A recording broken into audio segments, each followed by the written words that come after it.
Dernier gouverneur de la Bastille, il va être la première victime de la Révolution. Bernard-René Jourdan de Launay est né en 1740 dans la forteresse de la Bastille. Fils du précédent gouverneur, de Launay finit par devenir à son tour gouverneur de cette vieille forteresse en 1776. Devenue une prison d'État, la Bastille symbolise l'absolutisme royal. Mais en réalité, la Bastille n'est déjà plus ce qu'elle fut. Sous de Launay, elle ne renferme que 7 prisonniers.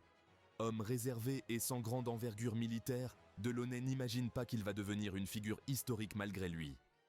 En 1789, l'agitation politique, les crises et la colère du peuple culminent jusqu'à l'implosion.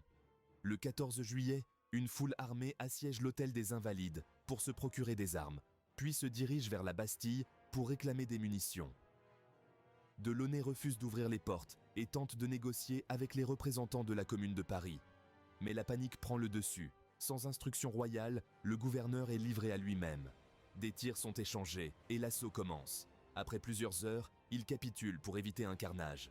Mais il est déjà trop tard. La foule est ivre de colère. Les gardes suisses, qui protègent la forteresse, sont massacrés.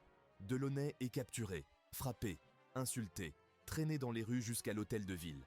Sur le chemin, il reçoit un coup de sabre à la gorge et est achevé à main nue.